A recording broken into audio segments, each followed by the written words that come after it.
So may mga nakausap tayong mga grabe, sobrang reliable. Not only that, I saw the evidence.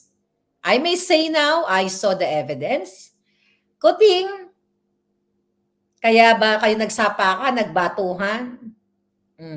Dahil hindi nyo na nakakayanan ang pressure ng aming boses.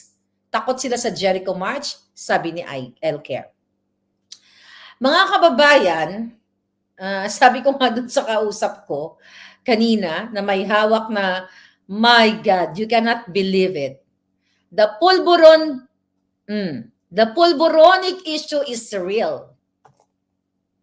Grabe, you cannot believe it, darling.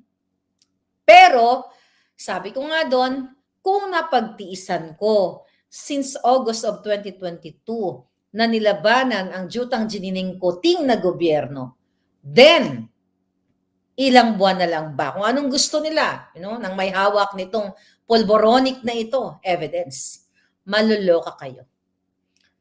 Lahat ang sinabi ni Pangulong Duterte doon sa Maisog Rally na sinasabi niyang meron siyang hawak na ebidensya, may nakita siyang ebidensya, nakita ko na.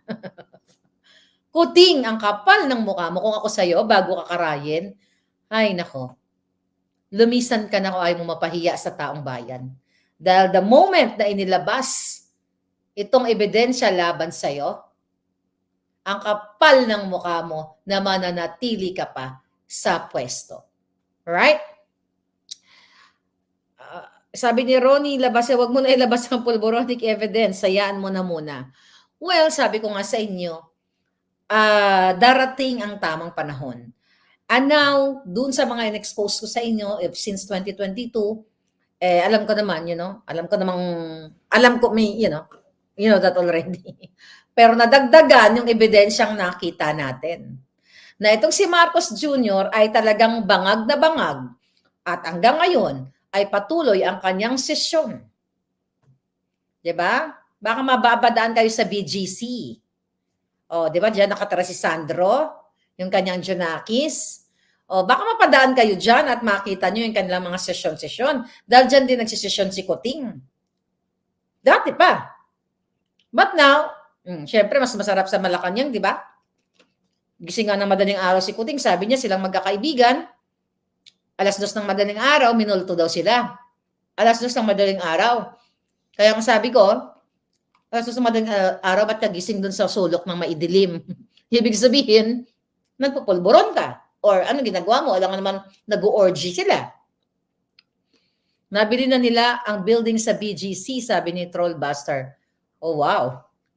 Grabe, ano? So, mga kababayan, stay cool. I will try to stay cool.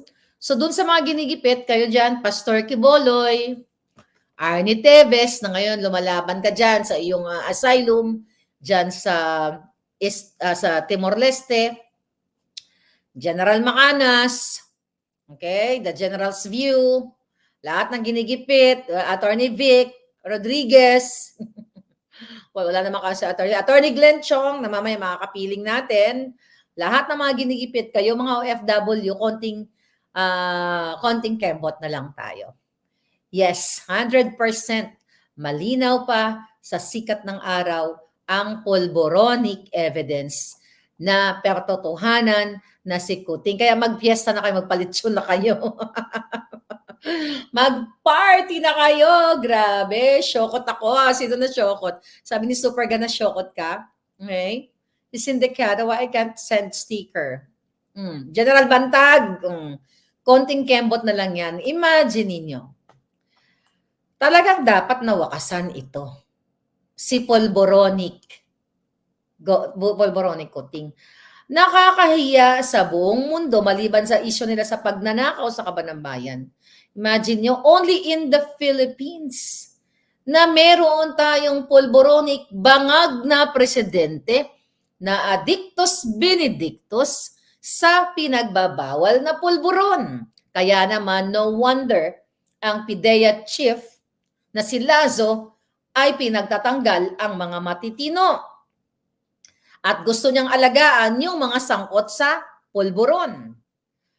Imbes na hulihin ang mga pulboronic manufacturer, katulad ni Sayarot, kaya pala pinakawala ni Kuting. Di ba? You know that already. Ni Kuting at ni Lisa, nilagyan pa ng PSG, si Sayarot, kasi nga kasabwat nila.